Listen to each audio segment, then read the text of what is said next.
Il faudrait qu'il coupe pour que je... Allez-y. Oui, je disais, comme j'espère avoir des réponses aux questions que nous avons posées la dernière fois, je vais vous laisser prendre la parole en premier parce que je suis sûre que vous allez m'apporter toutes les réponses aux questions qu'on se pose. Madame, vous avez posé des questions l'autre jour.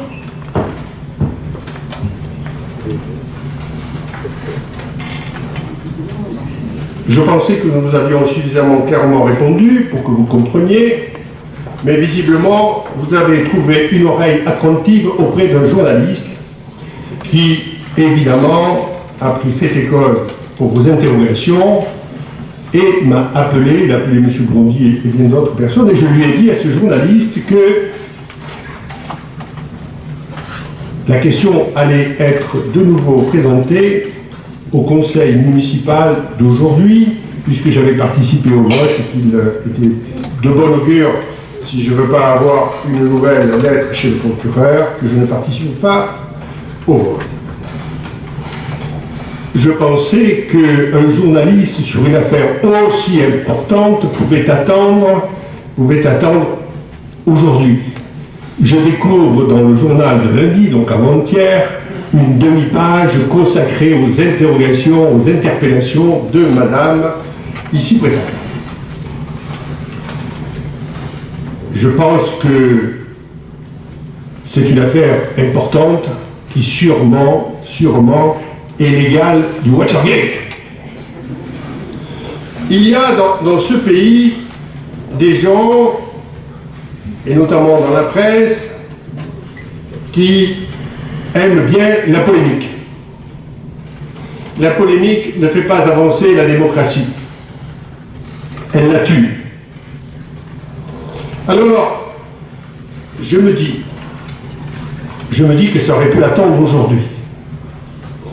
Aujourd'hui, je vous aurais dit ce que j'ai dit la dernière fois sans avoir les chiffres, c'est qu'en 2014, on avait versé une subvention de 12 000 €, puisqu'il était prévu des arrivées de délégations, et qu'à la fin de l'année, point de délégation venant à Sanary, nous nous sommes retrouvés, enfin le comité du jumelage, avec presque 16 000 €. En 2015, puisqu'il y avait 16 000 €, la présidente du jumelage et les membres du comité du jumelage qui ont toute ma confiance, qui sont dans cette association depuis la nuit des temps, ils n'ont pas demandé de subvention. Et en 2015, nous avons été à recevoir 52 jeunes Polonais et nous avons reçu une délégation autrichienne de 2 personnes, nous avons reçu une délégation russe de 6 personnes et nous sommes allés en Russie à 6.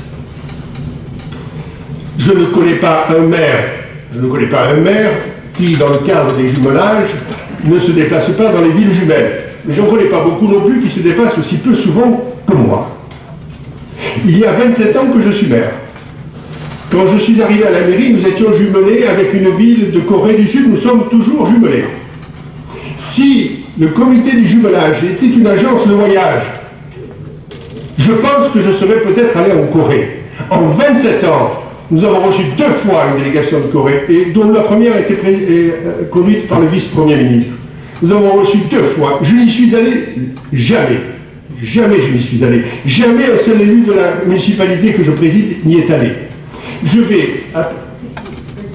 Non, c'est oui, Baptiste Vespélier était une... Non, c'était au Japon.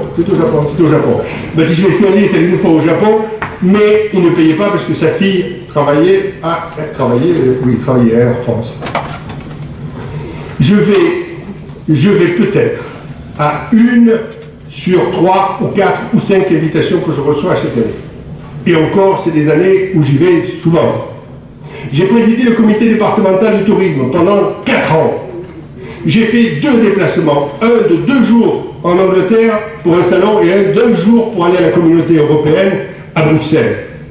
Et on vient essayer de dire que c'est une affaire d'État qui mérite une demi-page d'urgence. Alors, moi je veux bien que certains se croient les journalistes du Watergate. Moi, ce que je sais, c'est que les journalistes du Watergate, ils avaient 3 qualités. 1, ils étaient travailleurs. 2, ils étaient courageux. Et 3, ils avaient du talent. Alors je demande à chacun de se mesurer à l'aune de ces qualités-là avant de vouloir jouer les cow-boys. Et ensuite,